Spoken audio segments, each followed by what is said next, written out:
Welcome to your City Commission study session. Please turn off or silence all cell phones during the meeting. Meetings are televised every day on Channel 2 at 6 p.m. and midnight and available for viewing on YouTube. This is our study session for Tuesday, March 1st, 2022. First up is Leavenworth School District USD 453 Quarterly Report. Dr. Mike Roth Roth. here tonight. Welcome. Good evening, everyone. Thank you for allowing me to be here on this beautiful fall, spring-like day, however you would like to say. That's great. I know it's spring, but it feels fallish, feels springish. Just a few things that I'd like to share with the commission tonight. The theater group is getting ready to do another play this weekend, March 4th and 5th. It's a military tribute, and I'm going to mess the name up. You have to forgive me, but I call it the Glass Menagerie, but it's a different name, but I would butcher it even worse than that. Menagerie. So, Menagerie. Is it menagerie? yeah, Yes. so I know what you're talking about. thank you for correcting me. Tennessee Williams. And so that will be at the Leavenworth High School Theater on this weekend. So if it's anything like the other performances that our students do, it will truly be outstanding. So excited for that. We had 5 boys qualify for the state wrestling tournament and 3 girls. And we had a state champion girl. Miss Hannah Jackson was state champion. So we're excited for her. Boys and girls starts postseason this week in basketball. The boys go to DeSoto High School this evening, and our girls go to Sumner Academy tomorrow. Bowling wraps up as well, and also this week, and Mother Nature played very nice with our spring sports, and baseball and softball and track. Soccer all began their spring activities this week. And so we're excited that all 4 fields at our new sports complex out by the Warren campus will be in action and ready to go for the games and activities this spring as well. One of the things that you know as a commission and the community knows all too well is that the last 2 years with the pandemic have been a real challenge for all of us. And I want to once again commend our staff for navigating that as well as I think we possibly can. Naturally, within any of those things that you're unsure of or you haven't experienced before, there are a few hiccups along the way. But as of yesterday afternoon, Monday afternoon, I can report that we as a district at USD 453 are fully mask optional. The last to change on that was transportation, and when CDC changed their recommendations on that over the weekend, met with Easton Bus Company's owner, Jeff Kincaid, and concluded that it was time to make the district completely optional. And so as of Monday, USD 453 in all phases is mask optional. And finally, one of the things I'm going to steal Commissioner Wilson's unity in the community, right? One of the things that I've truly appreciated in all the reports that I've given to the commission is I've really tried to appreciate the relationship that Paul and I have, and before Paul, Scott and I had, and how the city and the school really do try to work together on a lot of things. May not be publicly, but Paul and I meet regularly every month. We talk through things. He knows what's coming up through the school. I get some information from what the city has on its docket and how those can be blended together and how we can help promote what we do as a group. I've said it before and I'll continue to say it. School is only as strong as its community. A community is only as strong as its school. And I think that one of the things that have taught us over the last couple years is that's never more important than right now. And I think together, and if we use Commissioner Wilson's unity in the community, that's one of the things that can really start help and heal where we're going and what we need to do. We know from when we got kids back, especially our earliest learners, we know we have a lot of work to do with them because we're starting to see some areas of definite need. One of the things that our intent and will continue to strive for is to be able to hire some staff with the ESSER dollars. The thing of that right now, what makes that difficult is that there's not a lot of staff out there to hire.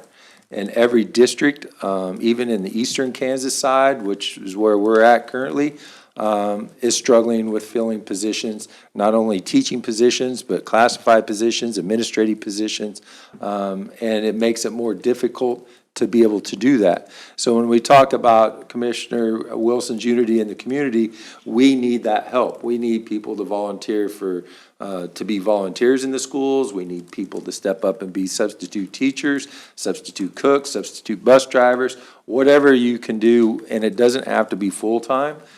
You can contact our HR department, and Amy Jo Troyer and Amy Sloan would be able to help you through that.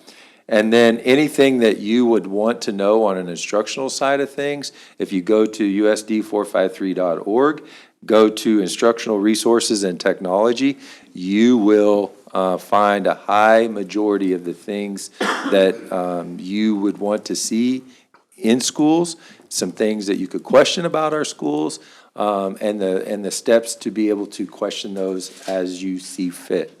And so there's been a lot over the last 2 years. There's been a lot over this last school year, but I cannot commend the teachers of USD 453, the teachers across the state of Kansas, and teachers across the nation for the job that they've done, the job that they will continue to do, because one thing that we always strive to do, even in disagreements, is keep kids first.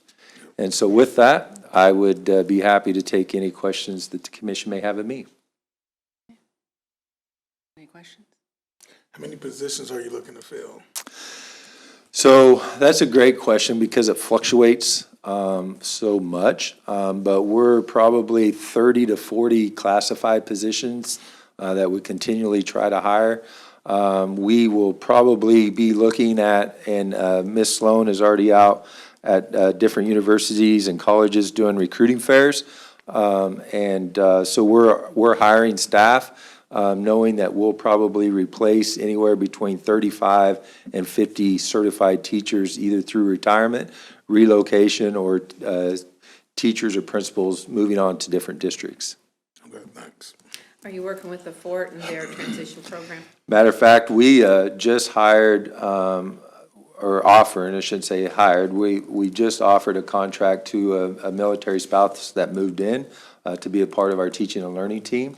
And so they're excited. I haven't had a chance to meet her yet, but HR and the teaching and learning team are excited to have her on our team. And so we do have a great relationship as far as trying to work with military spouses as they transition in, and that's sometimes... Well, even the soldiers do Right, when they retire here. Right, and that's what sometimes leads to some of the transitions, because they come in for a year, maybe two, and then they leave, and we lose that spot at that point. But the one thing that we appreciate about that is the exposure that it brings to our students, the exposure that it brings to our buildings, because when we get that worldly traveler and what they see through their eyes, it really changes the culture of our building and adds a great deal to it.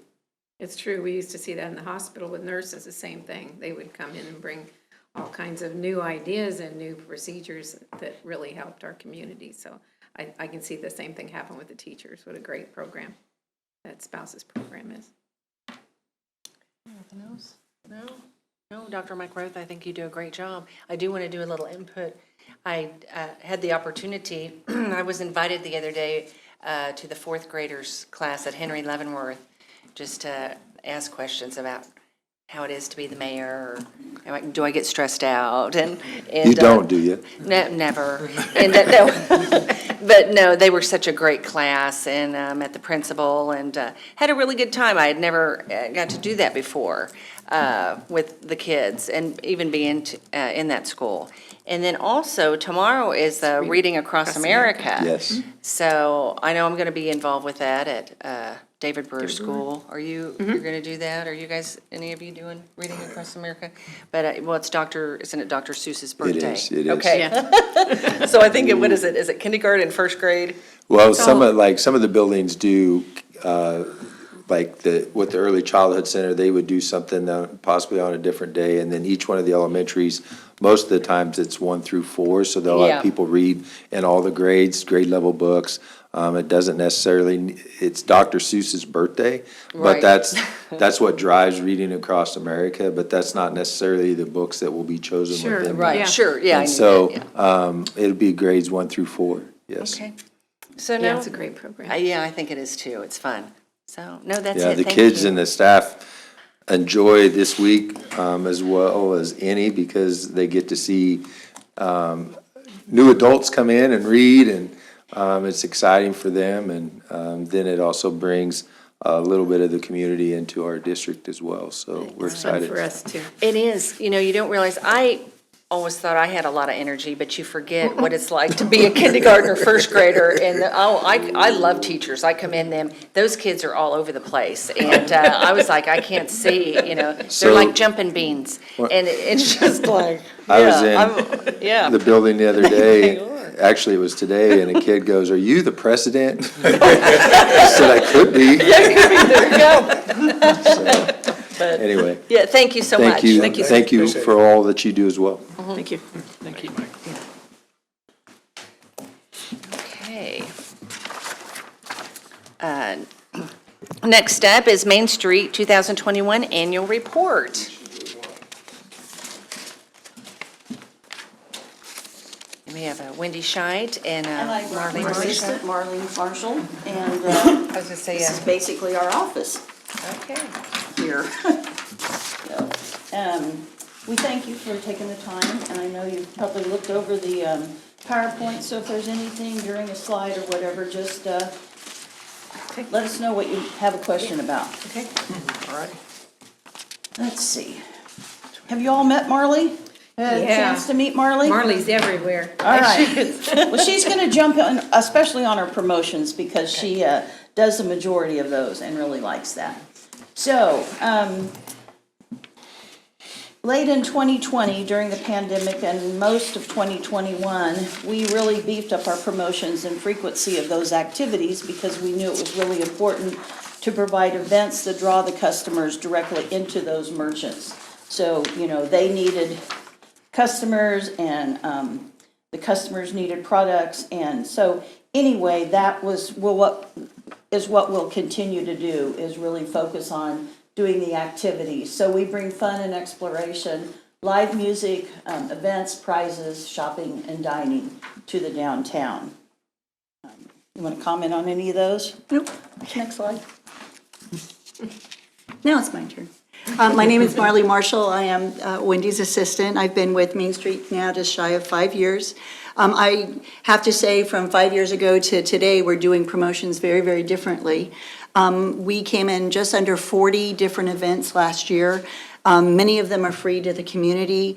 We added 2 new children-centric events, again, free to the children that participated. One was called DIY for Dad, and that was in the summertime. And then we also did a Reindeer Romp, not a 5K, but another event, and again, free to the community. Again, like Wendy was saying, many of our promotions are definitely geared to get our community members into the shops, into our downtown area. Some of them are based on shopping, some of them are based on music, some of them some of these are based on adult beverages. And it's really been a pleasure and really exciting time right now, because again, doing things so very differently. We didn't do our sit-down tea as we've done in the past, but we came up with a viable solution and kind of started the beginnings of what we're going to be doing this year, which is a walking tea party.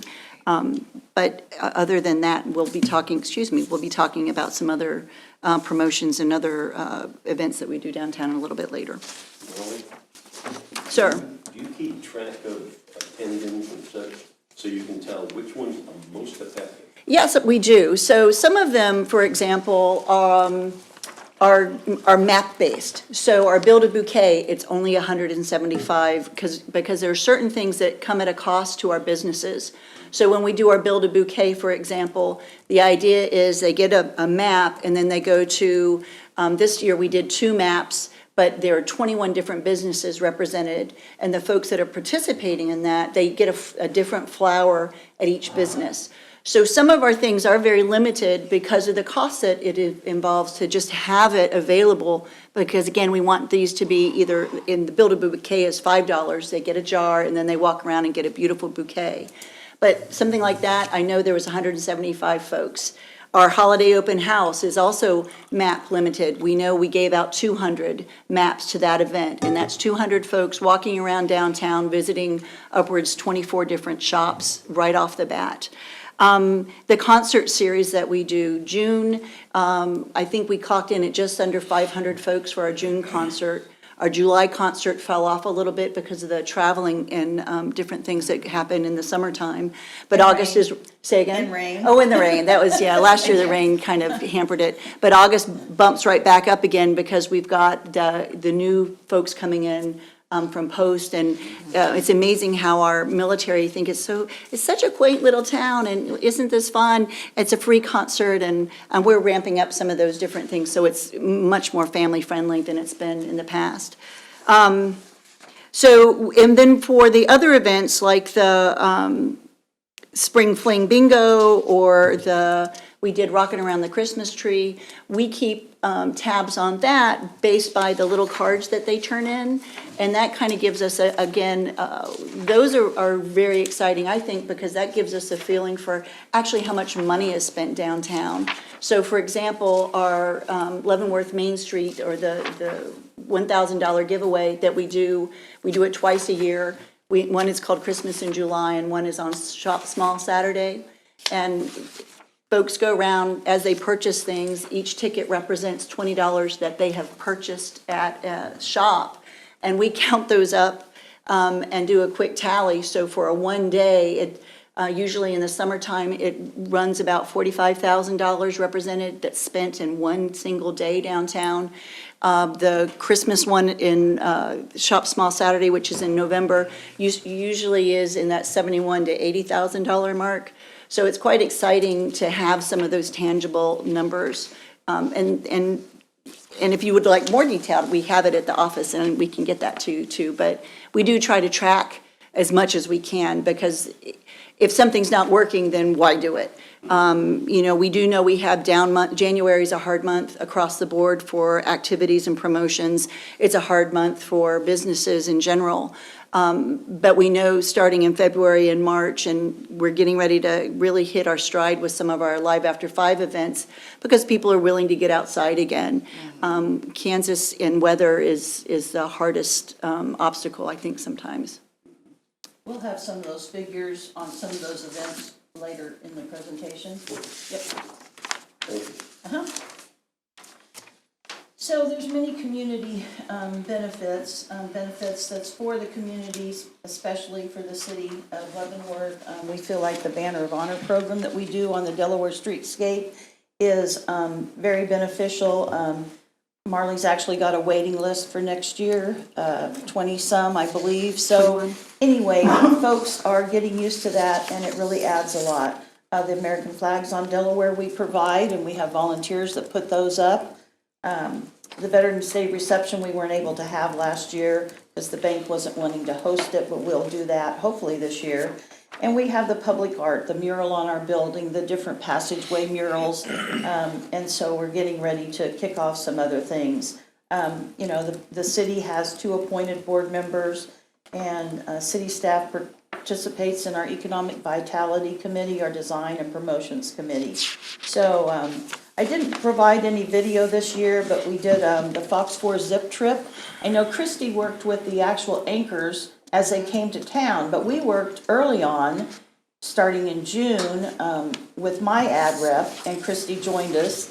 And so we did, we were the weather sponsor for a number of all but one, I think, of the zip trips. It's only because we didn't get it together until after the first one. But we had 9 businesses that bought into that advertising along with us.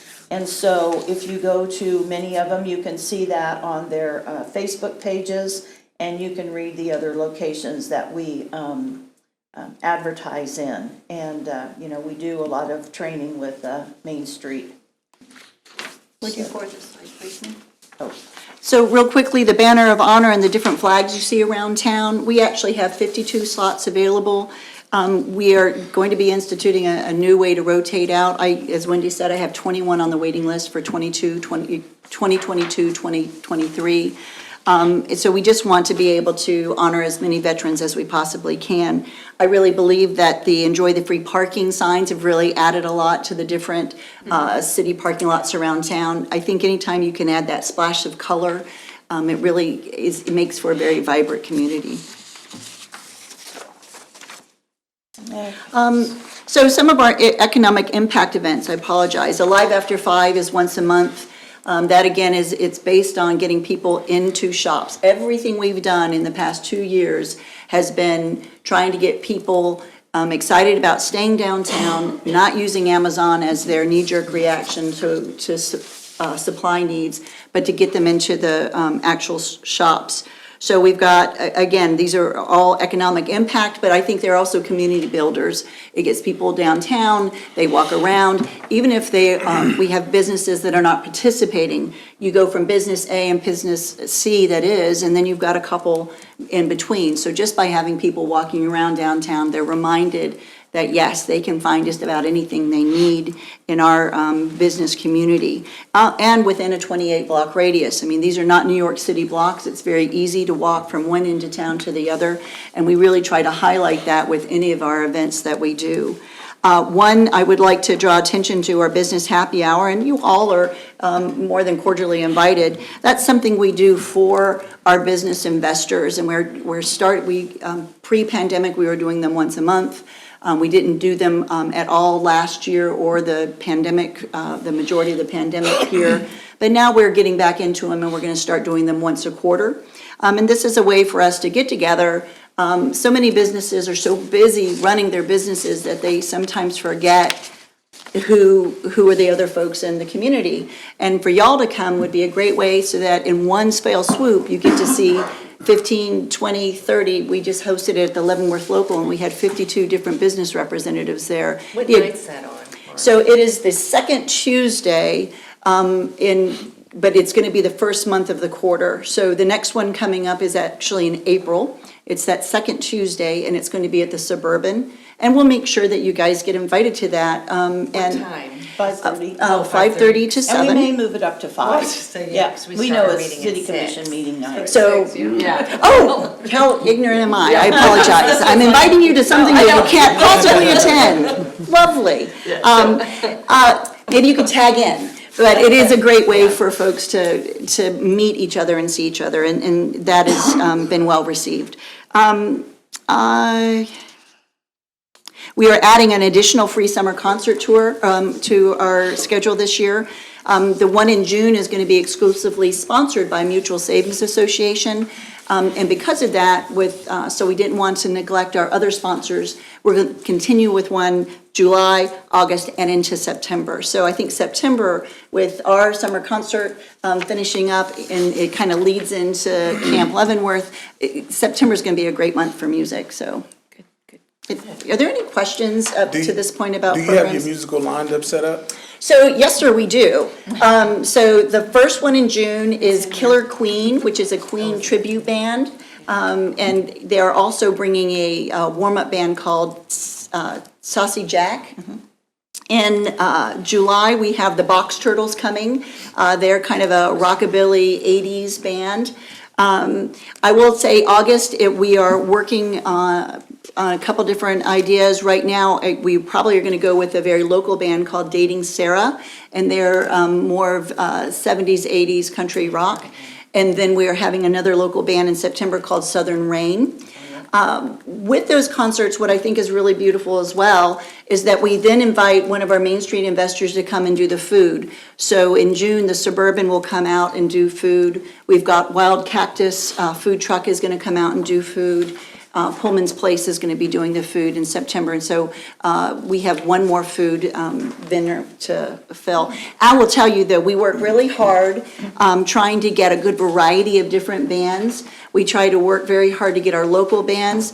I will tell you, I've wanted for 3 years to get an Earth, Wind, and Fire, and I apologize, but an Earth, Wind, and Fire That's what I was band, leading to. yes, sir. And they would have been great, but we couldn't get our schedules to work. However, what I did work with, they're already going to be on our schedule for 2023. Okay. So yes, we Yeah. look for diversity. We want fun, Okay. toe tap and get up and dance. Yeah. We strive for that. And I think the Box Turtles are going to offer some fun stuff. I think the Saucy Jack warm-up band to Killer Queen. Killer Queen is going to be Queen. It is a Queen tribute band, but I kind of was wondering if you're going down the road.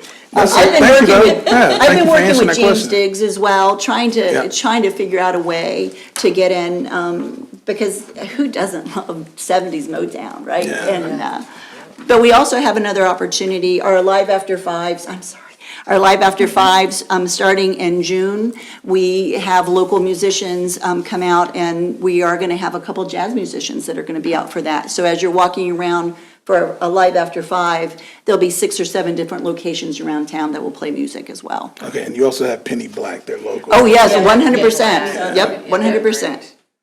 Yeah, well, thank you, ma'am, appreciate it. Of course.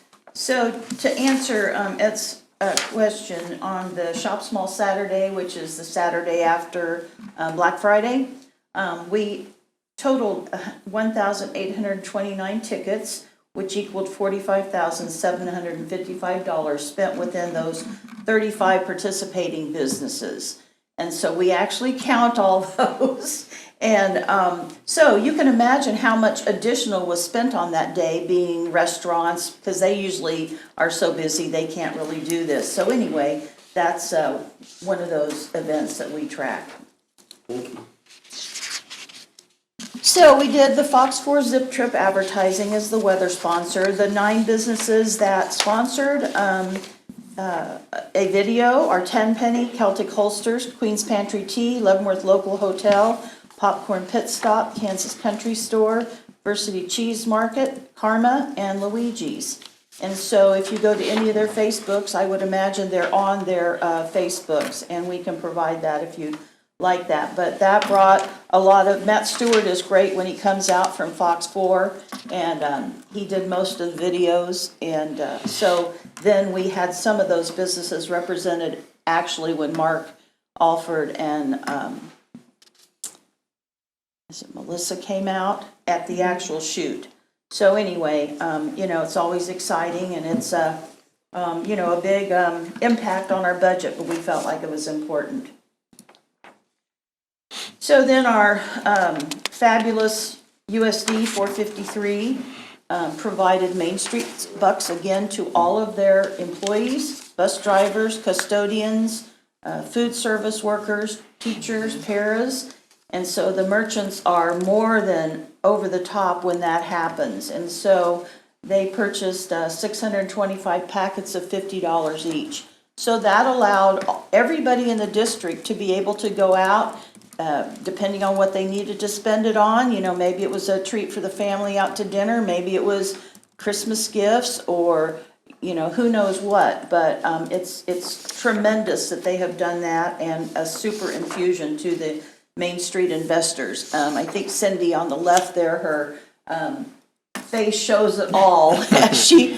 And many of them bring in, 200 at a time. Some of them bringing them in every day, 20 or 30 at a time. So we reimburse dollar for dollar. And we're glad to provide that. So real quickly on Live After 5 is an event that we offered, and we only had to shut down twice because of the pandemic. It's offered every month. Everything's different themes. We've got the beer crawl coming up this Thursday, shameless plug. And it is, again, a way for the businesses to stay open a little bit later. And it's a way for our patrons to walk around, interact with the actual business owners, possibly buy something, but also they get a little sample of a drink and something to eat. It's kind of like a walking happy hour. Build a Bouquet, DIY for Dad, the Reindeer Romp, again, solely devised to get people to walk around. So they think they're getting this great deal on a bouquet or these great little tchotchke items that they're gonna have to dust later on in life for the Reindeer Romp or the DIY for Dad. For us, it's 100% advertising to get people into the shops. I don't know how many times folks said, oh, I can't believe Kansas Country Store is more than dog food and horse supplies, or going into Celtic Holsters and realizing that Scott is one of the funniest guys you'll ever meet, or going into the First City Cheese Market and realizing that it's so much more than just cheese and grilled cheese sandwiches. So I know that the programs that we do 100% benefit our investors, but my gosh, it is a fun opportunity for folks to walk around and get to know their town. But those grilled cheese sandwiches are really great. Oh, no doubt, no doubt. Yes, they are. We try and share them, so we're You know- only eating half, but they're You know, and delicious. speaking of restaurants really quick, we have over 35, one of the things that we do is we maintain a couple different maps, but my favorite one is 35 different restaurants just in our 28 block downtown area. And it's in your packet, and that is the best item that we have. Every business carries them. We advertise all of the restaurants in the downtown area, whether they're a Main Street member or not. And it's one of my favorite things. You can eat around the world in little downtown Leavenworth, literally. It's very cool. Sorry. So, 2021 was still a difficult year for the merchants. They were pretty much back to normal, but workforce is an issue. Many struggle with that, and they wore themselves out early in 2020 through that year. But, you know, we really haven't lost very many businesses, and I think probably in 2020 I reported that. But we had 62 folks that I talked to, we talked to in the office that were looking for a location either to buy a building or lease a space, or they were expanding and needed a location. So we worked closely with folks on that. We maintain an available properties listing, and I didn't bring that today, but we forward that a lot via email or hand it out. I did provide the categorized listing of downtown businesses in your packet, so that's pretty helpful to know, you know, what we have downtown. We publish a business guide and a shopping and dining guide and the restaurant guides that you have there. And on the back is always our calendar of events. We provide them to the merchants free of charge whenever they want them, and CVB and other chamber, other locations. So anyway, the resources are listed there. This is just kind of an overview of downtown, but I know you know where Karma is at 5th and Cherokee. And oh, the amazing paint they did on the exterior and all the pre-work they did to make sure that paint stays, and the red detail work is just a showcase. And so she has certainly been a great growing business in downtown. Sissa Sweets, her building was going to be sold and she wasn't interested in purchasing, so we really helped her move to 610 Cherokee, and felt like that was a really good location for her and business growth for her. The Leavenworth Local Hotel opened, and Marley and I both worked hard with them to recruit folks to make their reservations and come out to events and activities. And so it's a great adaptive reuse of an existing building and that building investment. Season 7 Boutique opened, fun new business. Crab Wings opened. Petra Zembus was able to grow from a food truck to a permanent location. Mrs. Lala's Cookies opened as a new business. There were 3 shops that opened right next to Leavenworth Floral on 7th Street. The Shop, which is a fitness business, Zuri Monique Boutique, and Wholeness opened. And so they're all located in that location. We had a new salon, Modern Hue Salon, opened on 5th Street. The First City Cheese Market did have the pot rack where the Pot Rack used to be and their First City Cheese Market location. And so they consolidated all into First City Cheese Market and Kitchen Essentials. And so there's a cell phone business going into the Pot Rack. Let's see, 501 Delaware, where First City Quilts is and several other locations, was purchased. And so they are redeveloping that, and that's exciting. I think you'll see some great things going in there. Celtic Holsters had to move from 505 Cherokee, so they purchased the building at 307 Cherokee. 505 is the Thompsons, and they will have some lease space and probably do some creative space. 509 Cherokee is a new professional youth choir business. I live in Bonner Springs, and they have one there, and it's amazing how many youth they draw in from all over Kansas City. And so I think this is a model where they're going to be doing competitions and learning to sing together. First City Quilts is currently renovating and will be opening soon where Rosalind's used to be at June 512B, I think, Delaware. Candy Magic used to be located in the upper story in like a business suite at 500, I guess that'd be 501, where the quilt shop is, above the quilt shop. So they were able to grow and expand, and they now have a storefront exposure, which is great. Ramos Pond invested in another building and sold one, Straight 8 Barber Shop. They moved from an alley location to a storefront on Delaware. And the Cheeky Llama Clothier just opened today. We lost Frosting House Boutique at the end of the year. They were in business for a year, and she knew she was a part-time hobby business and moved on, but we were helpful in letting those folks know that that would become available. So, First City Property Group opened at 426 Cherokee and purchased that building.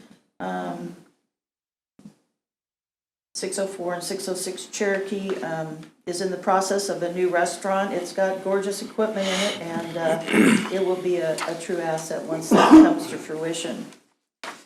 So I just wanted to give you a few stats as well, and it's not in your packet, but there were 14 facade renovations that totaled $325,580. And other building rehabs and construction, there were 21 at $556,000. Buildings sold in 21, 9 at $2,205,000. Public improvements downtown, that's the city, was $2,406,000. The new business openings was 19, 6 relocated. And so we lost 5, but Petite Fleur thought she was going to be transferred with her husband. She sold that business now. That's a little story, so it didn't stay empty. And Marley actually facilitated that within a day. First City Dental Care moved out on 4th Street. Wildfire Bakery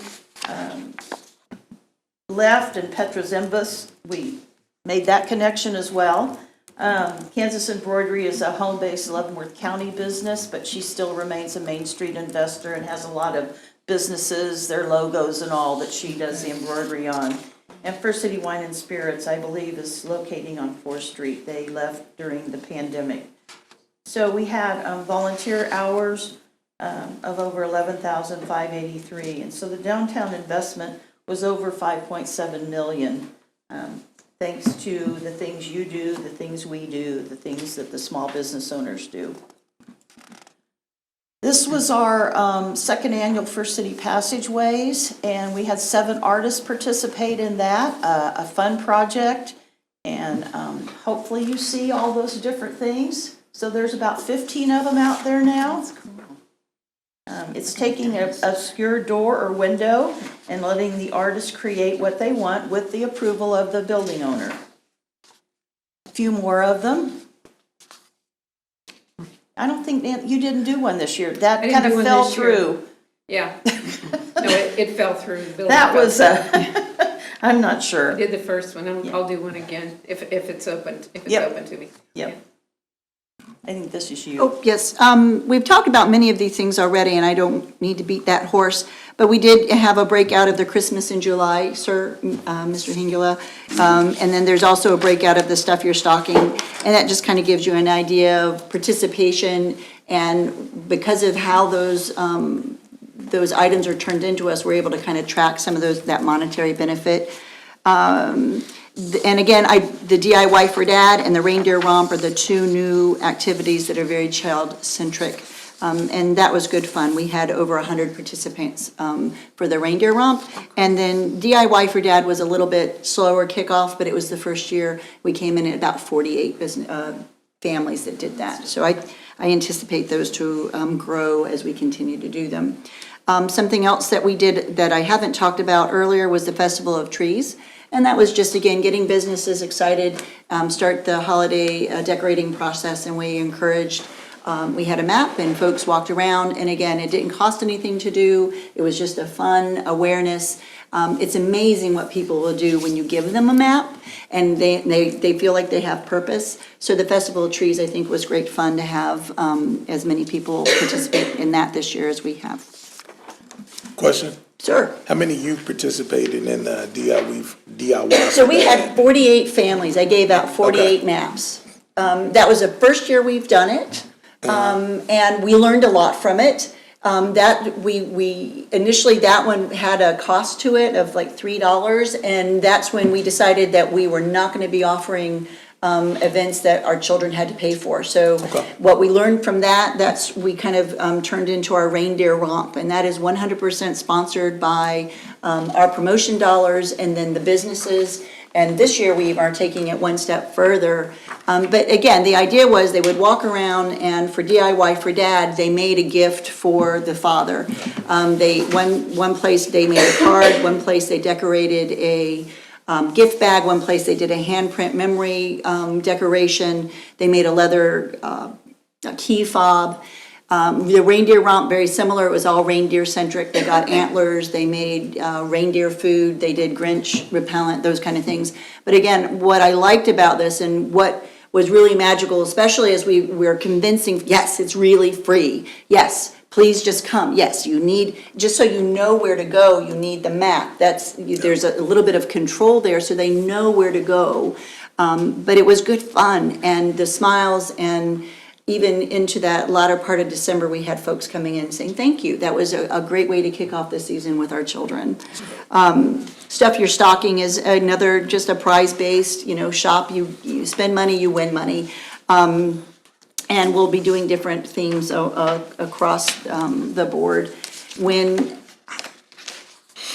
It is amazing when you ask someone to just, if you're going to be buying things anyways, again, stamp this card, turn it into us, and we'll draw and give you $50. Or in some cases, twice this year, we did Main Street baskets, and both of them were totaling over $500. I think the Christmas one was almost $800. Yeah. And again, just by buying stuff that you probably would buy anyways, you just stamped your ticket, and then we put it in a drawing. The lady in the bottom middle, that's the lady that won the ending gift basket, and she was super thrilled, I believe from out of town. Many of them, we talked to them, find out where they came from, and so they always say they'll be back.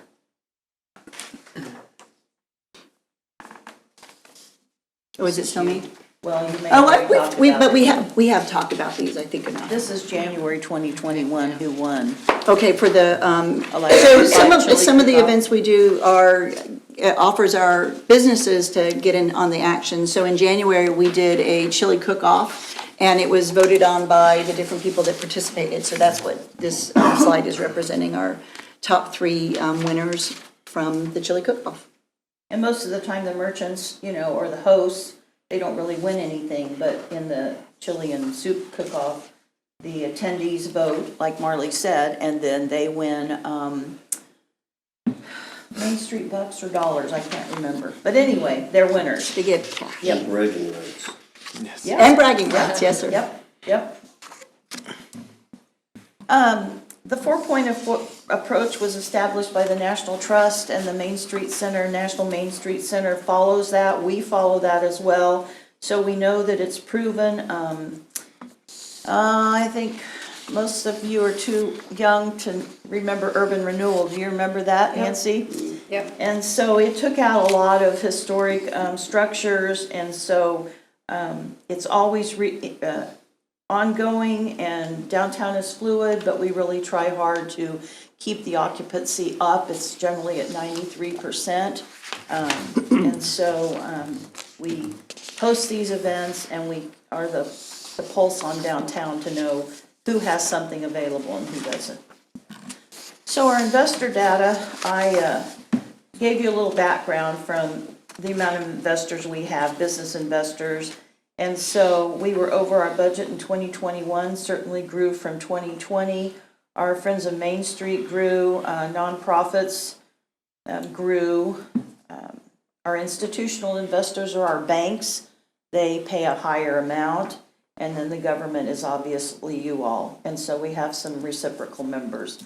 This year's going well, and I don't know that I've tracked that yet, but folks are signing up. They hear the benefits of how we can help them, the resources we provide. And so, anyway, any questions on that? Yeah, sorry. Oh, go ahead. No, go ahead. Wanted to ask real quick, so, and I'm glad to hear you say that. I know when we talked before, you kind of had that target number of, all businesses that you'd love to get involved in, and those that have so far. So as part of your, packet or what you're doing to reach out to them, does that include kind of like the ROI benefits, different elements like that to like, hey, you joined, this is on average what we're seeing, increase in business and stuff like that? Are you speaking to that? Well, I think we do, and I think the other businesses are speaking to that, to those people that inquire with them. You need to go down to Main Street. You need to go down to Main Street and talk to us. So do we track the ROI? I don't know that we really have it written down for each business. No, I was just curious because like you got some good numbers up there in some previous slides. It's like, well, that can speak to the participation, and hey, at least you're going to get your money back. Can't. And maybe next year we'll do a pie chart or something to show that. We've done that in the past, but we know that their $250 investment is leveraged many times over for the things that they get. And there's some businesses that don't really get a lot of benefit from Main Street other than having a vibrant downtown. They may not like to have their office down here if it was dirty and disgusting and all these storefronts open. So, that's a benefit that, you'd only see if something went away. But like I said, the testimonials from existing businesses and then those new folks that are coming in are certainly top of our list. Cool. May I add something? So, and again, there are at least 2 or 3 businesses that are, as you can imagine, there are some folks out there that they are all about where's my dollar going and what is the return on investment. So Popcorn Pit Stop, historically, it is not downtown. However, he is very good about letting us know. I had 15 people come in, and they came in because of this event. Of those 15 people, they purchased right at that time, but I also know they're going to come back, and so he will figure our future monies for us. So though Wendy and I don't do that for every business, we try to do it with our events, like you've seen.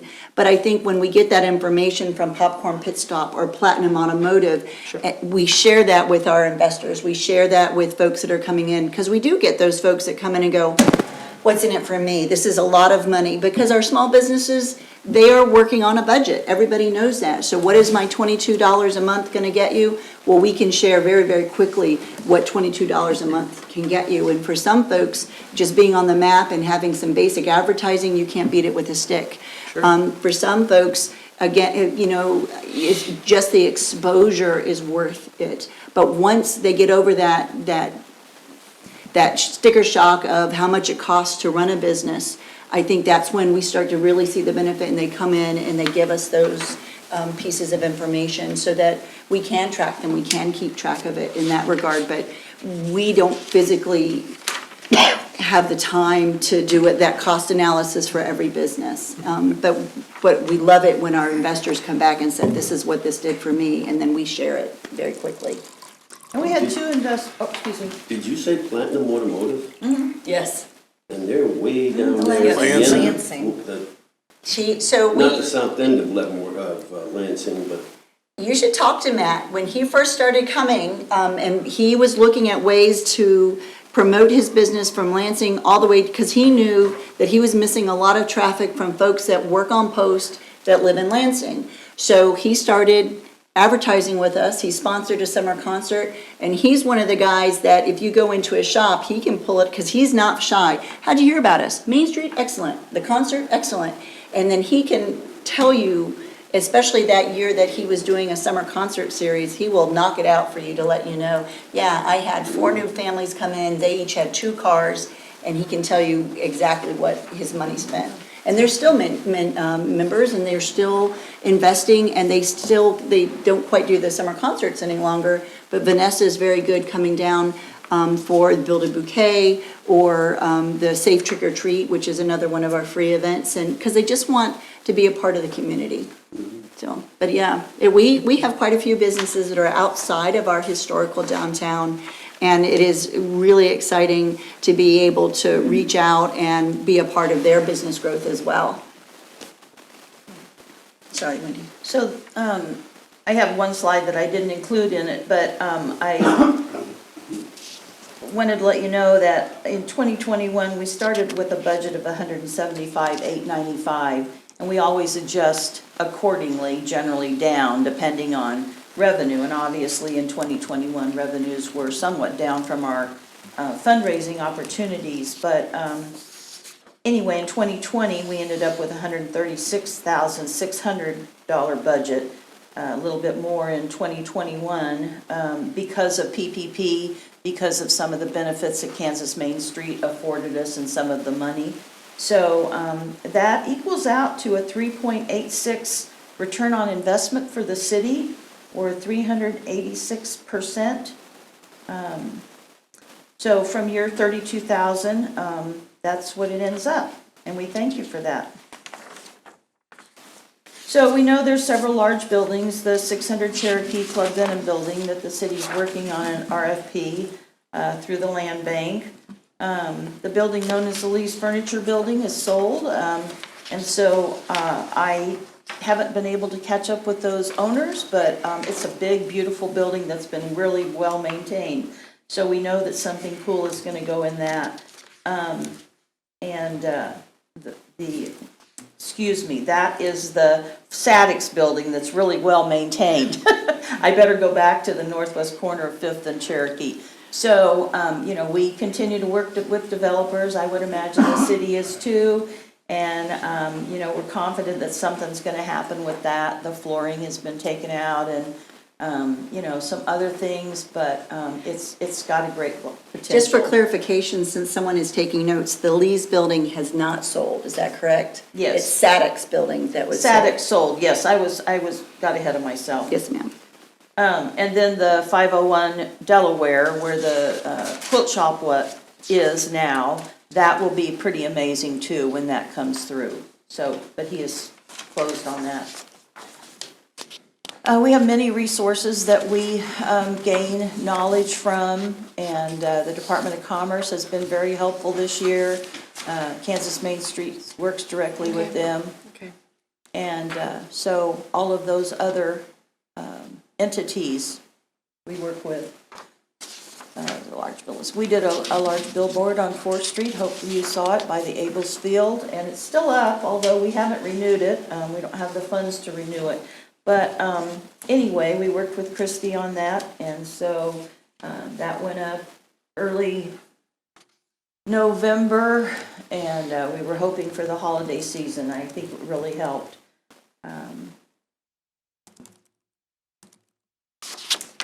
In 2021, the Wildfire Bakery up on 5th Street closed, but Petra's Imbus moved right in. Kansas Embroidery moved to a home-based business in Leavenworth County, but she's still a Main Street investor, does a lot of work up here. First City Dental Care moved from downtown out on 4th Street in the Greenemeyer, kind of their medical dental complex.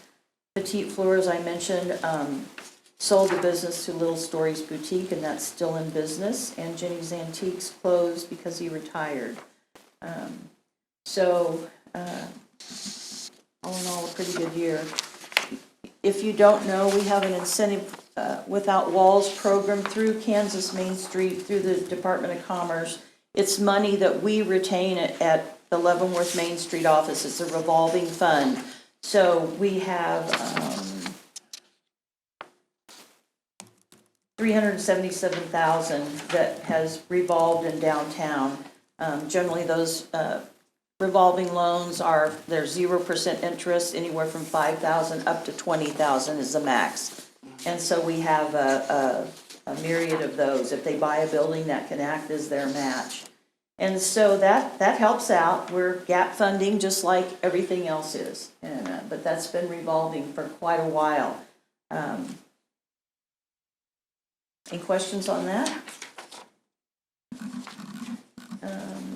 These were the awards that we gave out at our annual banquet. I don't know if you want me to go through them, but the board determines these, and the committees, and the volunteer of the year was Scott O'Neill with Celtic Holsters and his family, because they're all active volunteers, and he chairs our promotion committee. Marley actually got the promotion committee award. We don't usually do that with staff, but the amount of things she initiates and new activities and all the flyers she designs, well worth it. Economic Vitality was Renee and John Lemons at Karma for their beautiful exterior paint. The organization committee, it was Dr. Roth and the school board, because they're dedicated to the community and excellence in the small businesses. Lee Kaufman, our muralist that painted the large mural on the side of our building, received the design committee award. So we keep an active website. We are also active on Facebook, starting to dabble a little bit in Instagram. Probably not as forward-thinking in our social media as we could be, but we're always learning and working towards that end. You know, it's our small merchants that make downtown work, and so we encourage you to stop in whenever, tell them hi, tell them thanks for opening a business and maintaining it. We need them and they need us. So we've been going strong since 1995, when the city invested in the Main Street program, and I provided our mission and vision statement, and we thank you for your partnership and investment in our program. We couldn't do it without the city of Leavenworth. Any questions? Yes. Okay. Oh, I'm sorry. No, go ahead. The figures that you gave us earlier, you said that we didn't have them, and I was listening to them. Is it possible that you get those to us? Yep. Yeah, that's that one sheet. I guess I Yep. don't know why I didn't include it in the PowerPoint, but yeah, I'll get that to you. Good, thank you. We usually get more specific number information during budget time, Yep. too. So, yeah, I think we provide all of our financials during budget time. right. Yeah. Yeah, I think your participation rate, I mean, it's definitely increasing. It's a good jump from last year, from 2020, I mean, so that's. Anything is a good jump from 2020, That's sir. good. I'm just saying. It's just, it's a year we don't need to see again. So Marley mentioned we have the June concert that's exclusively sponsored by Mutual Savings, but this is the poster you're going to be seeing around. So it's a fun one. We bring them up to the city clerk's office. So stay tuned for that, and a lot of fun things going on in downtown this year. I don't know, there's never a dull moment at Main Street, is there? We have to get up to speed on a big program that Kansas Main Street's providing, and every day we say, well, we got any time to do that? And doesn't seem to happen, but anyway. No, thank you, Wendy. Thank you. And Marla, yeah. And I know Heather Snyder's here, she's the president of Main Street Board. Did you have anything? No, I think you guys did a wonderful presentation. And my fellow board member, Dan Wintons, right behind me, Okay. from Mutual Savings. I got one recommendation, a silent disco at Haymarket Square for the youth next year. Silent disco. Silent disco, but I don't want to change, the city does that at the Yeah, for Campbell. Leavenworth Yeah. campus. It's okay, the more the merrier, believe me, it attract people, it's good. I'll give you a call. Okay. Let's see if we can get it going. Well, Maybe that'd be something that's we could partner with Unity in the community. Okay. I wanna see So with him. every good I do idea it every comes week. a It's chance. a lot to do it I wanna at. see his moves. Yeah, you probably would, wouldn't you? You must have the moves, Jermaine. It's my screen. Thank you. Thank you. Our door's Thank you. always open. Thank you. I think she meant to quiet somebody down in the Yeah, hallway. it'll be just a second for our next day's session. I don't know what's going on. Where's my screen? Are they singing?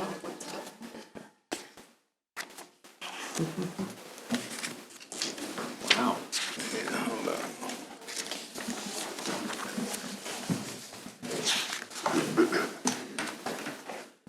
Okay.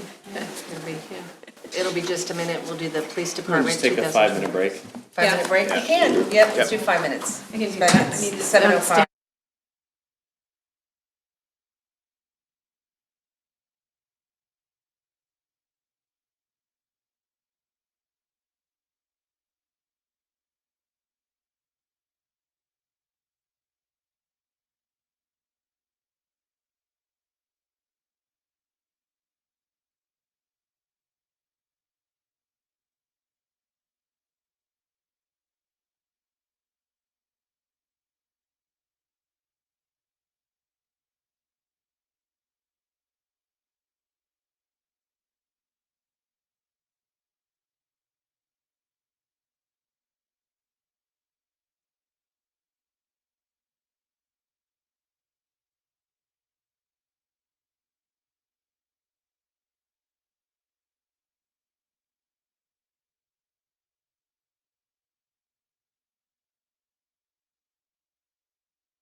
To kind of clear the air.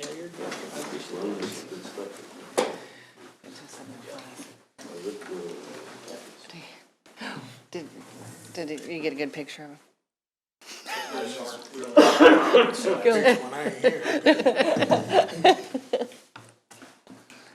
You still get, you get it. Yes. Well, we got, sorry. can we go ahead? I mean.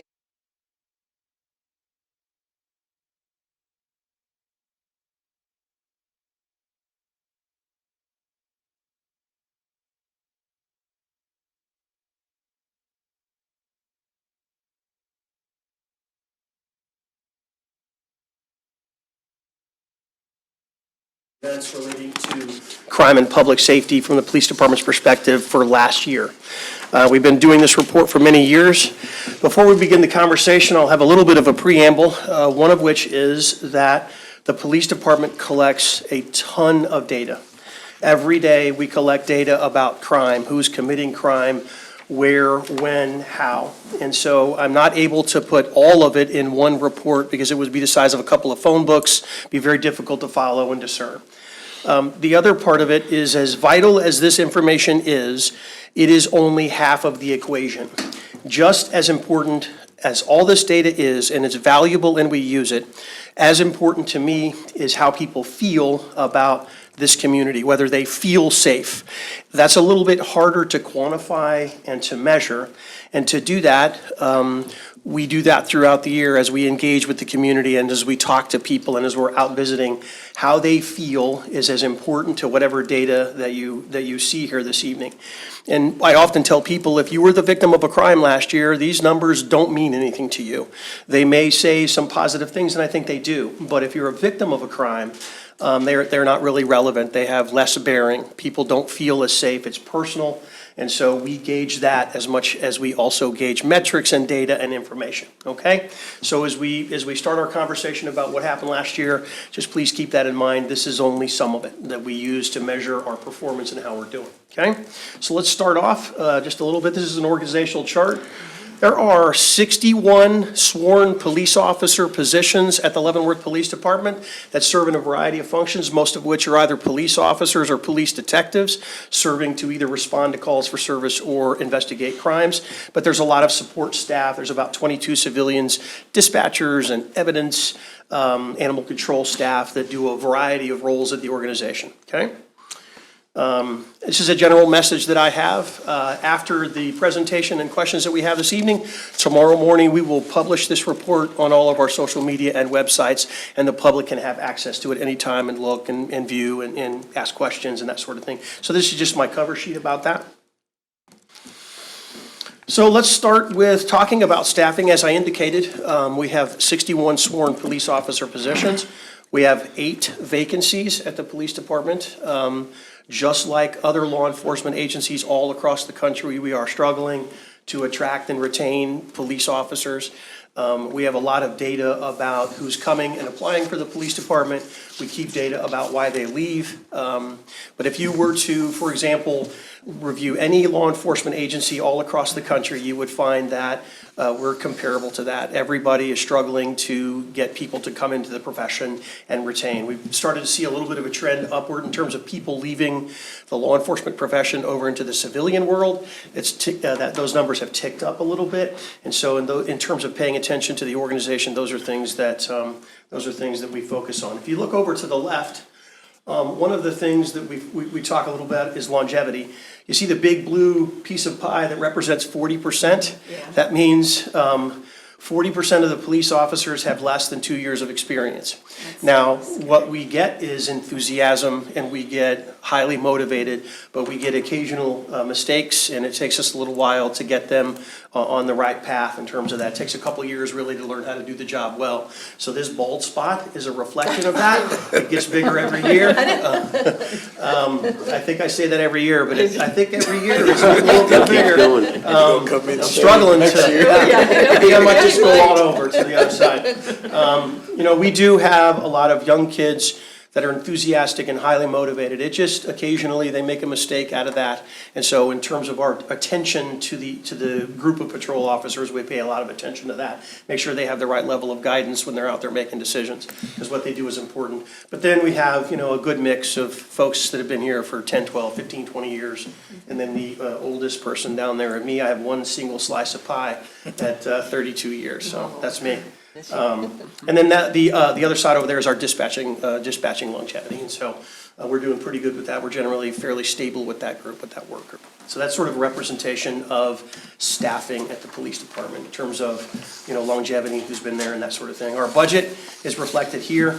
We've been pretty good in terms of our budget. We're doing fine with that.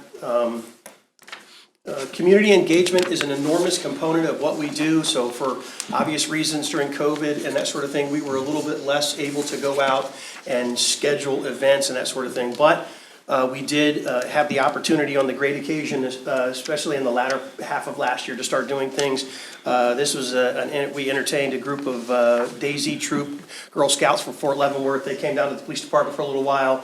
We flew the drone. They got to play with the police dog and play in the police car and drive some of our robots and that sort of thing. They had a terrific time. And so we really try and do a lot of that. The more the merrier.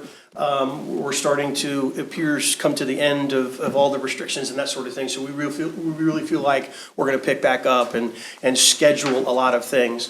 Our summer camp we haven't had to have in a couple of years. We're going to do that. Those kinds of things are really going to get back on the schedule, and because that's a very vital part of what we do, is engaging in the community in a relaxed environment. They get the opportunity to talk and visit with the officers in a non-enforcement, non-emergency situation. So we will continue to do that. So let's start with sort of some numbers. A call for service is this: anytime a member of our community calls the police department and asks for some assistance that requires a response, is a call for service. So last year our number was 21,598. That represents about 60 times every 24 hours a member of the public is calling us and asking us for some kind of assistance, whatever that is. The variety is enormous. It could be a medical emergency, it could be a criminal issue, a disturbance, it could be all kinds of things, but we get called a lot. Everything is in perspective though, so we get in our dispatch facility about 65 or 70,000 phone calls. So we start at that number. That doesn't all require a response. We respond a little more than 21,500 times. And then the bottom chart there is a reflection of the criminal reports that we took, which I'll talk about that in just a few minutes. Just because we go out there is not necessarily a criminal act. Could be a traffic accident with injuries, many different things that we do. Sure. This is the big chart that I'm particularly pleased about. The crime rate in the city of Leavenworth last year from the year before was down just about 14%. That is a trend that has continued over the course of the last 4 years. When I am looking at crime stats, I try not to focus just on 1 year. I try and look at a broader perspective and see trends. And so that trend is positive. Down is always good. Both what are known as Part 1 and Part 2 crimes are down, so I'm very pleased about that. And again, that continues, that trend sort of continues in a downward fashion. Very happy about that. I'll break down some specific crime numbers in just a few minutes, but this is the big chart that we count. Crime is down.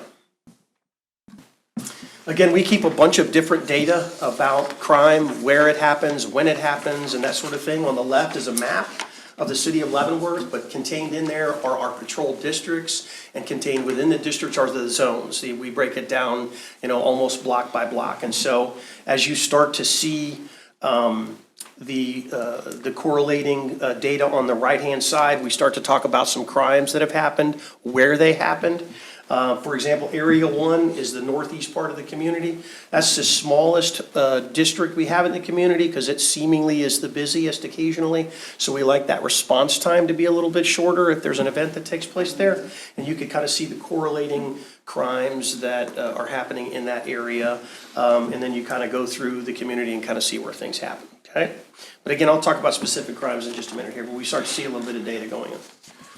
So we see some trends here of over about 10 years. You sort of see that reflection where person crimes are going down, sort of trending down sort of over those 4 years. Let's talk about homicides. Homicides were up last year. We had 4 in the community. There's no positive way to talk about a homicide other than to tell you that all 4 of them have been solved. The people that we believe are responsible have been arrested and are in various stages of criminal prosecution. Some have been resolved. You might have seen in the paper the little girl that was hit and killed up here on 4th Street over the summer. That case has already been resolved and there was a guilty verdict in that case. The other 3 are in various stages. So let's talk a little bit about Core Civic. Core Civic is now shut down from its normal operations. But there was a homicide investigation that took place last year at Core Civic. So it was in the community, but inside Core Civic. We have a role in investigating that crime. They don't have law enforcement authority inside Core Civic. So even though it's in there and it's in the city of Leavenworth and we have it here, I talk about it, but I don't know how to exactly include that as whether that sort of is part of our, crime problem, if you will. But it's a part of the community, and we do have a role in that, and it's in there. Again, that case has also been resolved as well. The person is pending prosecution. Okay, and you start to see some of the crimes, rape, robberies, assaults. So those are what we call Part 1 crimes. And I'll talk about more specifically in just a minute the crimes. But here is property crimes. Property crimes, again, we start to see where property crimes are taking place throughout the community, which particular locations and which kinds of crimes take place. And then that sort of trend continues to generally go down, relative overall criminal rates are going down. That's good. So let's talk about Part 1 crimes. Part 1 crimes are the 7 crimes that you see on the left. In 1930, J. Edgar Hoover created a system, the FBI created a system, so that all law enforcement agencies all across the country, when we are talking about something, we're talking about the same thing. So if there's a murder, rape, robbery, assault, burglary, theft, or auto theft, that is called a Part 1 crime. Those are the big 7 that we all say the same thing. If it happened here, same thing happened in Miami, Florida, same thing happened in Wyoming.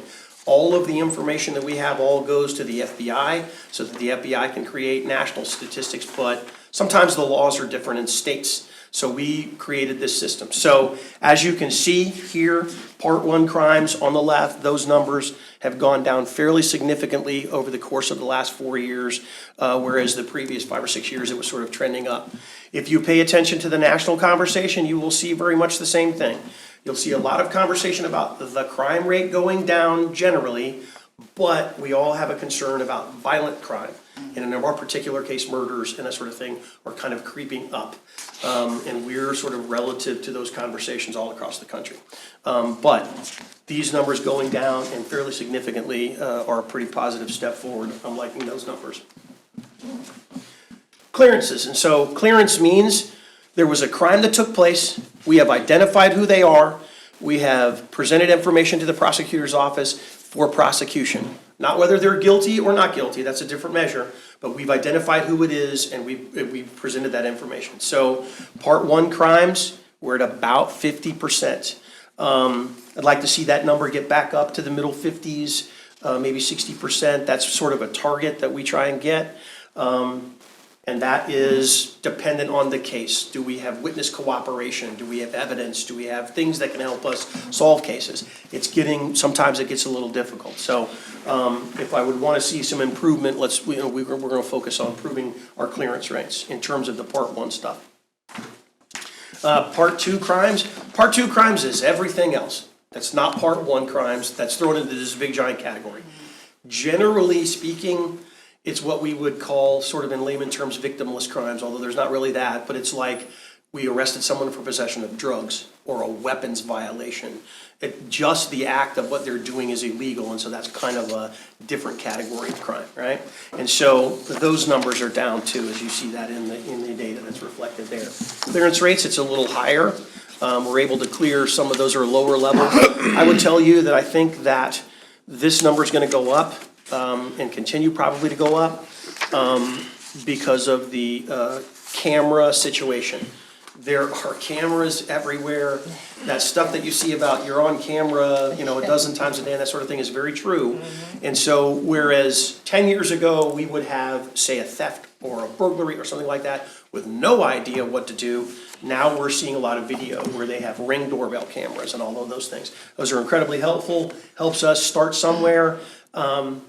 The other part of clearance rate is what I would tell you is this. Whereas we could definitively say in these crimes that this person is responsible, add another 20% of we know who it is, but we can't prove it, okay? So we do really relatively well, and that's pretty common in a small town. It's not a huge town where there's, hundreds of thousands of people, it's hard to do. A relatively small town. Even if we don't know who it is, I bet you there's 10 people that I could tell you that probably did it. Especially on something like a car theft or a burglary or something like that.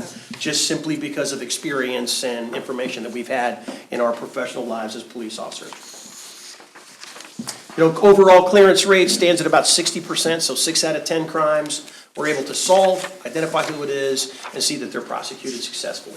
And we always try and target getting that number up. That's our big one that we want in terms of the crime rate, trying to get that number higher.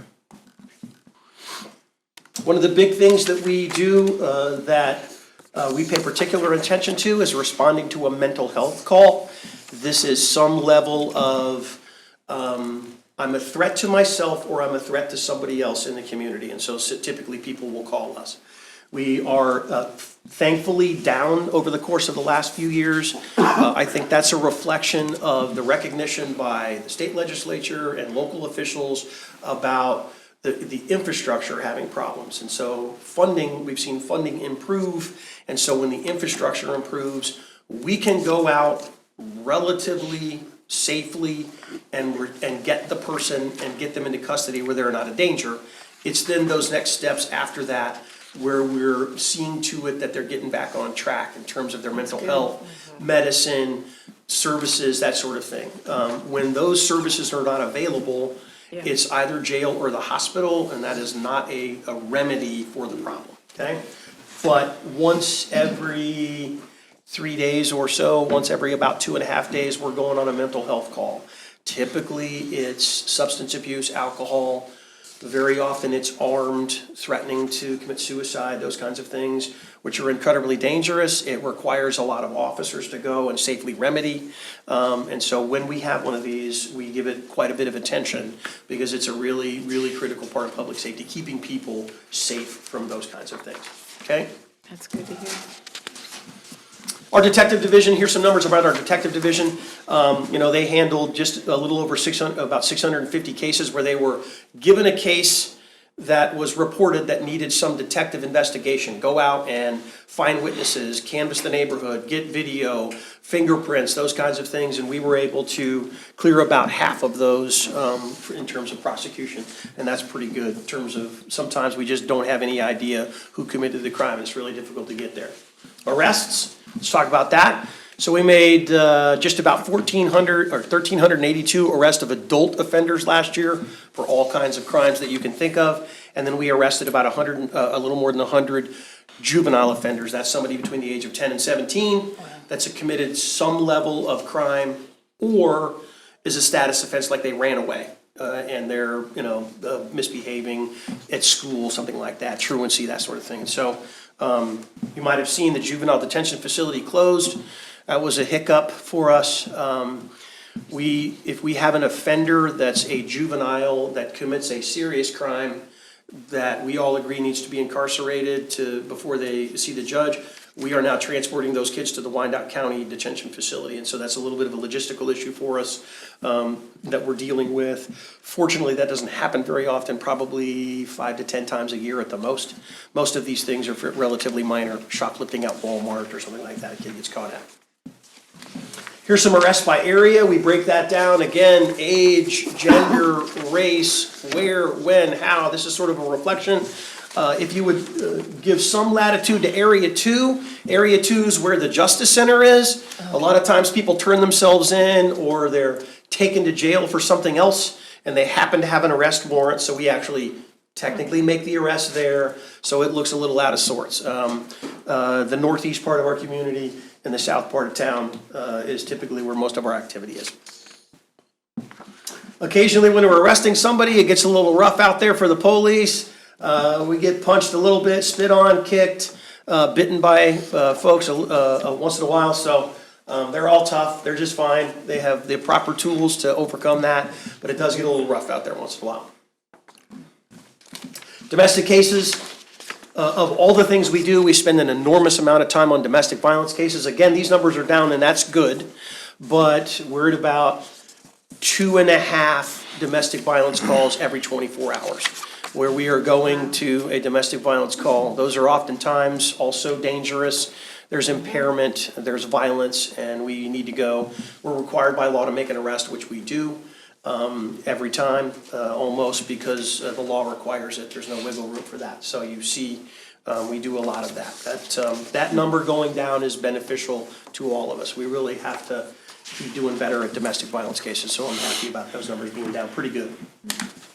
And then again, domestic violence arrests. in whatever particular part of the community, age, race, gender, obviously by and large it's male, but occasionally we'll get a female that gets mad about the husband doing something and breaks his Xbox, and we'll have to take care of business in that regard. But it happens once in a while. Most of it's by and large male, younger, that sort of thing.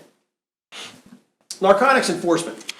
Another big area that we spend considerable amount of time on is drug investigations and drug cases. You see here we made 134 arrests last year for drug cases. So there are 3 drugs that cause me concern, that cause a great deal of attention.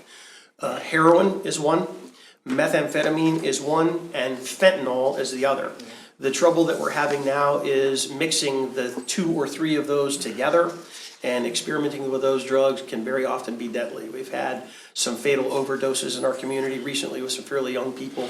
And so we spend most of our time focused on trying to arrest and prosecute people who are in possession of those. It's less about the arrest than it is making sure that if it's an addiction issue and we can resolve that through services on the back end, we're not seeing those low-level crimes committed to support the drug addiction habit. Most of that stuff comes from overseas, all meth.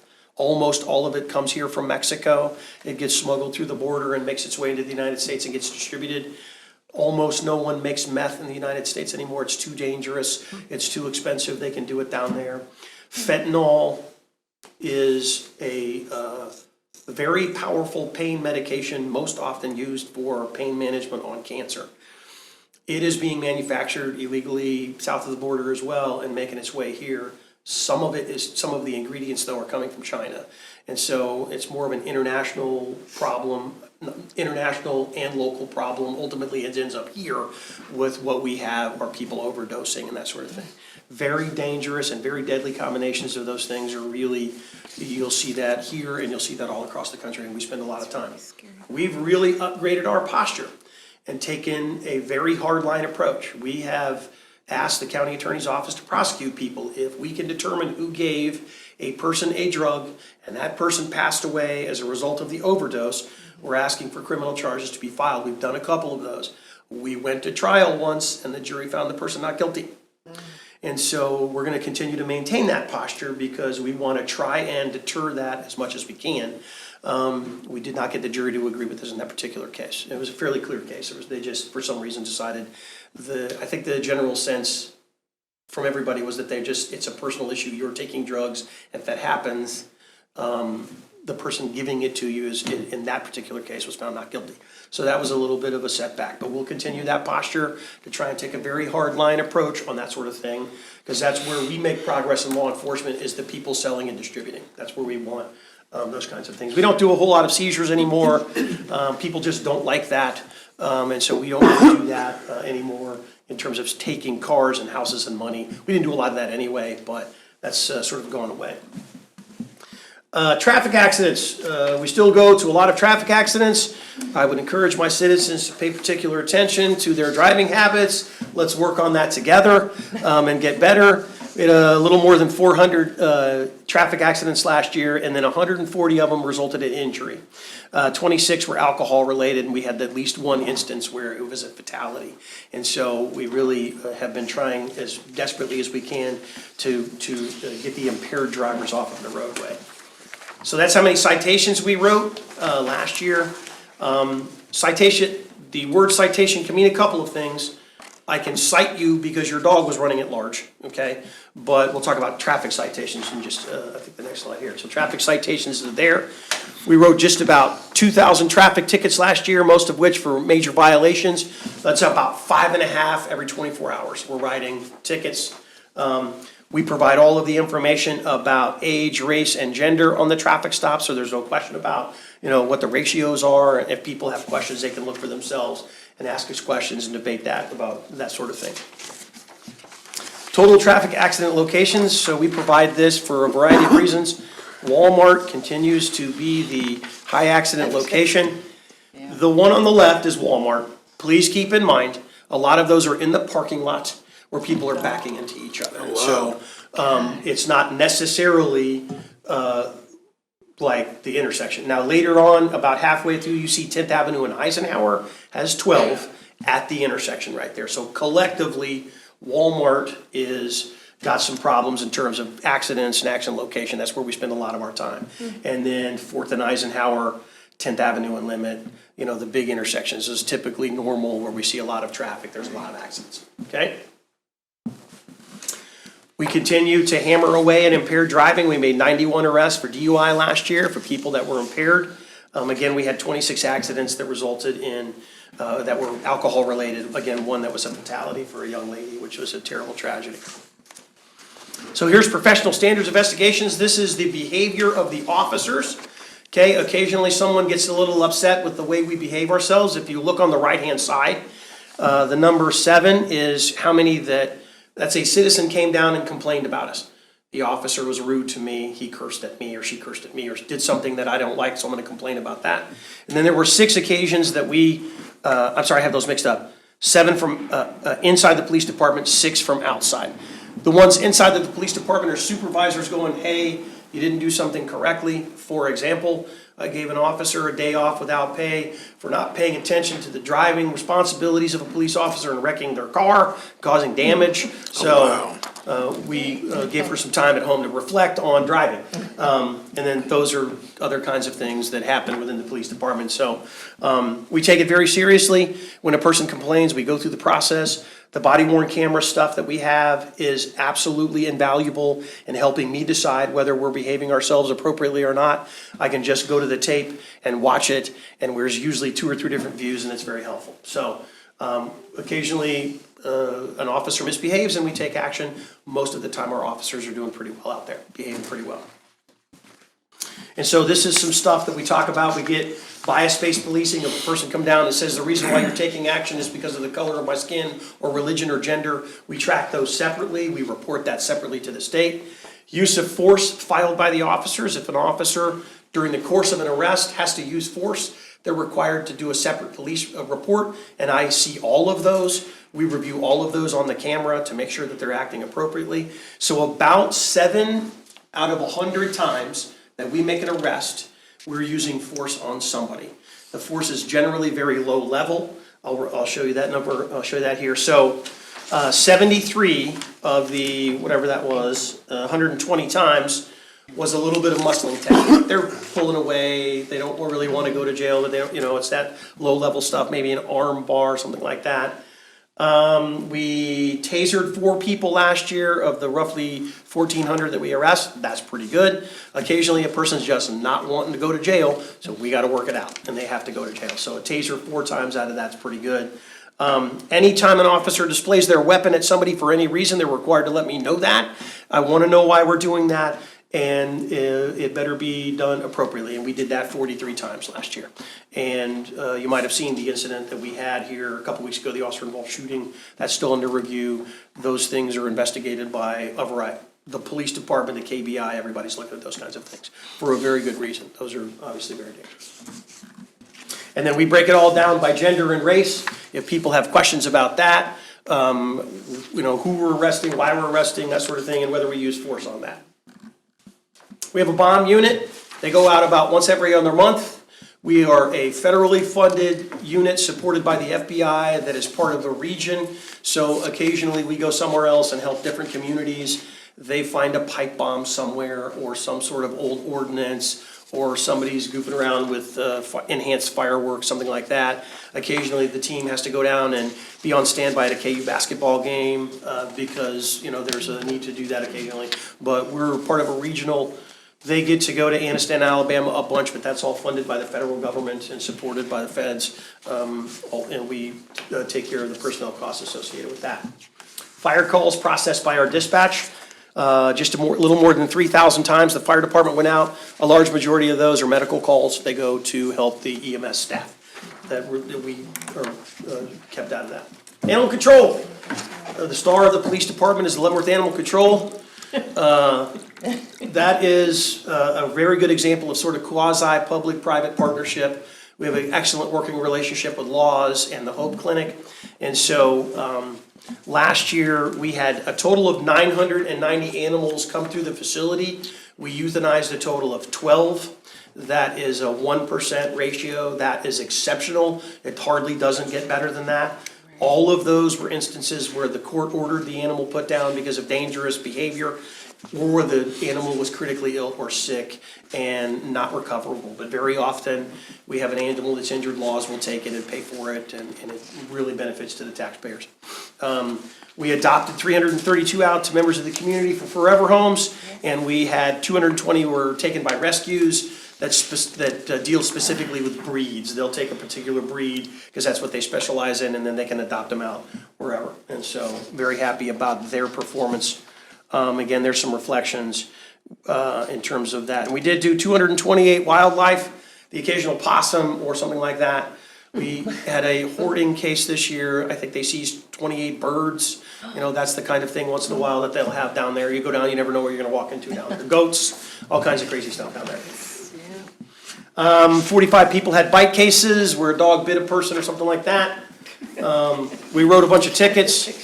Running at large, of the 151 running at large, I would say probably 25 dogs are the same repeat offenders. They keep escaping. We find them, we take them back, they get a ticket, pay a little fine. You probably know their names. Yeah, they all know, he lives over there, and they take him back. And then we've had, like 21 occasions of very dangerous behavior from an animal that really, like a kid got bit really severely, something like that. So that's pretty good stuff in terms of that. That's it, as my general overview of the police department's activities. If there is something in there you obviously have a question about, I'll be glad to answer that. If there's a piece of data that's not in here that you want me to answer, I can do that in a fairly short order. If you have a particular question about a specific crime, that sort of thing. Again, we collect a ton of data. It's available. You can ask me whatever questions you like. I can answer it off the top of my head. I can look. I'll be glad to answer whatever you got. I don't know if I missed it, but was suicide listed in here? Yeah. Suicide calls. So I had mental health calls. Actual suicide. Right. Yeah. Included in the mental health calls would be categorized as a suicide, okay? Okay. Not all of them are, but Okay. mental health issues. I can get you that if you want a specific number of how Yes, many please. suicide calls we have. Okay, I can do that, okay? Relatively easily. Probably midday tomorrow. It's good having that trending down, that's really good, especially in the mental health part. where Right. Oh, definitely. 4 or 5 years ago, it was just desperate. I mean, Right. it was just awful. No, great report, Chief Thank you. Kitchens. Yeah, Chief Kitchens, real quick, and Yes, I sir. know you touched on kind of the struggle that every department's having right now across the board with personnel and everything. Could you get together the average response times right now to calls where officers go out? Just to kind of look at that, because you guys are gonna have limitations just like anything else, but if that's something you can provide. And then can you, and I think there's a few numbers I want to look at. You talk about the Part 1 crimes, the several that are going down. First of all, like robbery, assault, burglary, and theft, those are all trending down. Can you speak to that? Like, what do you think it is that I mean, that's great. Right. What anything you can attribute that to specifically, or? So as a general answer to that question, we have had some, what I will describe as some pretty serious criminal offenders arrested and sort of waiting prosecution, and we were behind on COVID. And so over the course of the last 6 months or so, we have had what I think are probably 5 or 6 really, really violent, dangerous people that have been found guilty and are getting ready to go to prison for a long time. So that's part of it, one. Sure. The other part of it is, I talked about that earlier in terms of the camera situation. So let me address that with the case that already happened, and that's the little girl that got hit by the car. So that started at the bar in Lansing and ended up here. That person was on camera 7 times in that period of time. 5 or 6, 10 years ago, we didn't have that. We might have had one instance where we could catch them on camera. But having that information available, we were able to fairly quickly, in a matter of about an hour, identify the car. We had information from inside the bar who the driver was. Our ability to have that information as an investigator makes it critical to identifying who it is, arresting, and seeing prosecution. So those are kinds of some of the things that we've seen. If we can get caught up from COVID, we probably need 9 to 12 more months because a lot of trials were pending, sure. that kind of thing. We have a new judge, and so we're sort of, Judge Kuckelman seemingly is a little bit more strict in terms of sentencing. We've seen instances where he has ignored recommendations and been a little harsher on some of the longtime criminals. We don't target people because we can't do that, but we know that if there are people that are in our community that are chronic criminal folks that constantly are involved in dangerous behavior. Mr. Thompson and I and our staff talk a lot about that. Even though we might have an instance where it's a fairly low-level crime, we take a pretty hard-line stance on that particular person because we know they are engaged in criminal activity that is constant. It's constant. So when we see success and we have success, those sort of things are what generally weigh into it. And then there's probably some weird outlier or something that, is also a contributing factor to it. But those are typically the reasons why we are successful in, making those things go away. The domestic violence thing, we spend a lot of time on that. The mental illness issue, we spend a lot of time on that. Those kinds of things, making progress on that helps all across the board. Sure. Well, and I appreciate that. So it's kind of switching gears, and that makes sense, because looking at these, a lot of those robbery, assault, burglary, theft, I mean, that definitely makes sense with the cameras and harder sentencing, sorry. Auto theft, I was just looking at that, and, I mean, you look at the 10-year trend, last several years, 153 last year, 27 back in 2012. Right. So that one looks like it's continually kind of, gone up. But that one kind of stands out even outside of rape and murder that have gone up. Can you speak to that a little bit? And again, just maybe best guess, what your thoughts are on that. So we, along with everybody in the metropolitan area, are experiencing the same kind of thing. And it is a case where most often what happens is a person gets their car stolen, the offender takes the car to Kansas City and leaves it there. Twice a week, we recover a car in the city of Leavenworth that's been stolen from some other community. And once or twice a week, they recover cars for us. Most of the time, it's opportunity. If I could ask for help from the community in terms of community policing, don't leave your keys in your car. Don't leave the key fob in your car. That is half of it. Crime of opportunity most of the time. And so that is a trend that we are seeing all across the metropolitan area. I don't think it's an organized effort. But it is crime of opportunity, and if people would take a step or two in the right direction, they might be able to help us keep their car from being stolen. You probably have seen the catalytic converter thing that's been going on. So in our community, we probably had 6 or 8 cases of that, that is in fact an organized ring where there was a group of probably 10 or 12 people all in the metropolitan area. I think we've rounded up some of them. The law enforcement in the metropolitan area, rounded up some of them and prosecuted them. The problem, the general problem with that is this. Of the times that a car gets stolen, I can tell you who it is most of the time. Those people just don't go to prison because it's a property crime. It's important, obviously, but it's an issue of punishment that would probably help us if we could get people like that, especially the repeaters, sent to prison. They just don't do that. Well, and you just back that up with what you said earlier, and the other ones that, hey, harder sentencing has helped out in that area. On the violent person crimes, we've seen some success in that regard, but there's only so many prison spaces, and it's constant, cars that are stolen, we generally know who they are, can fairly easily figure out who they are. even if we have some success in arrest and prosecuting, they just don't go to prison. So there's not much incentive to not do it. Okay, and I appreciate that. Going to rape real quick. And again, if I look back at the last 10 years, just kind of the trend, it's been a little bit up and down, but, you know, it's been in the 50s last 3 years, 4 years. Right. Which is, you know, over double what it was, you know, back in 2012. Is there anything you could speak to even in regard to that? I mean, I know our population, I know Paul has increased too, but. I can speak very specifically to that. Sure. We, in the law enforcement profession, probably about 5 years ago or so, recognized that we were not doing very well in that regard regarding investigations and regarding you saw that you might have seen the stuff about rape kits, and there's been some national attention to that. As a profession, the law enforcement profession, over the last 5 years have fundamentally changed the way that we approach.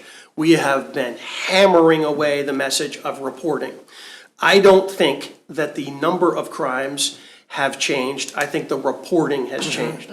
For example, we have spent, the St. Mary's University got a Department of Education grant several years ago. They brought in specialists to teach and train officers on a different way to interview sexual assault victims. There's been a ton of information on college campuses about sexual assault and violence, date rape, those kinds of things. So the message got clear to us. We were not doing very well in that regard, so we fundamentally changed everything, hammer away at the message about reporting, and we've seen a lot more reports. And so with that, you have a much better opportunity of identifying and prosecuting a sexual offender.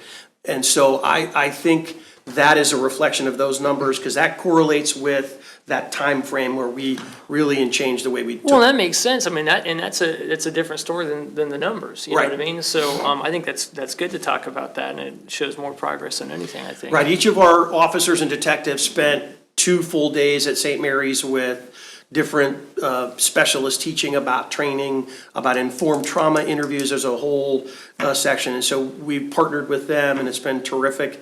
I think we're scheduled for one more of those rotations, I think. But I think that's a reasonable explanation for those numbers going up, is the encouragement of making sure victims report so that we can do a better job in the investigation. Okay, and I've got one more thing. Sorry, I don't want to capitalize the conversation. Can you speak to, you talked about the citations. I don't know if you can go back to your slide right there. Just total citations. Total citations, right, okay. Yep. So now I know you said, and you separated these citations and then traffic citations. What was the main difference between those? So we wrote just about 2,000 traffic citations, which are speeding, those kinds of things. So you can get a citation for something like your dog running at large. If you're in possession of marijuana, I can cite you for being in possession of that. So it's sort of 2 different categories. There's a total number we give, but then we break that down specifically because people typically ask a little bit more about traffic tickets. You know, why are, the numbers of traffic citations. Gotcha. Do we know what the traffic citation trend has been for the last several years? If it's not in here, I can easily get that to you. That's cool. That is a direct correlation between those vacancies and the numbers. Those 8 positions, let's say 7 of those positions are filled, I would assign probably 1 more person to the traffic unit, and those numbers would be up. Those kinds of things are directly what correlate to vacancies, just not having enough, the positions filled to really go out there and target speeding and that sort of thing. Sure. No, I was just curious because the other one too that you just had up there, I mean, it's like, you look back in 2012, I mean, that's a huge drop. Right. From where it was. Yeah, Right. we had traffic cops though, and Yeah, no, I was just Yeah, curious. right, so the difference being probably in 2012, we were averaging about 3 vacancies. We were 3 or 4 vacancies, so those numbers are up. Fully functioning traffic unit, then they spend all of their time devoted to speeding and enforcement, those sort of thing. And so as those vacancy numbers have sort of flipped, we're at 7 or 8 today. Sure. We've been averaging that. That's sort of a correlation between that. Do you, and Chief Kitchens, can you tell me, when do you think that really, was it kind of 2020, 2019 when you really started seeing those vacancies change? It's just sort of kind of gradually gotten more difficult and more difficult and more difficult. We have always sort of, it's an organization, and it's fairly big, so we sort of live and breathe. People retire, people go take a different job, that's not unusual. It's seemingly in the last 3 or 4 years where it just seems to have gotten worse. Sure. That might have some relationship to the national climate being a little bit more intense than it had been, prior to that. Well, I think it's, again, talking about the story, and I appreciate the insight, because, I think it just speaks to how important even every individual officer is in our community, Okay, well, even 3, is important, or Sure. or 1, so, yeah, so I appreciate the insight. Yes, sir. Thanks for that.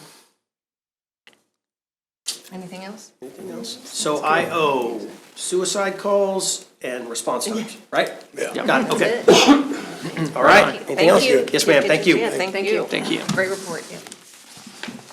Okay, our study session has come to an end. Mr. Kramer, did you have anything? Nothing tonight, thank you. Commissioner Hengler? I have nothing. Nothing. God bless, have a great week. I just have this picture that's up here. The St. Patrick's Day Parade is going to be Thursday, March 17th, and starts at noon. Come on downtown. It's a great time. It is. Hopefully it'll be great weather. Just, God bless everybody, and our hearts and prayers go out to all the citizens of Ukraine right now. Yeah, that's Amen. good. Yep, God bless. Okay, have a great evening. Adjourn.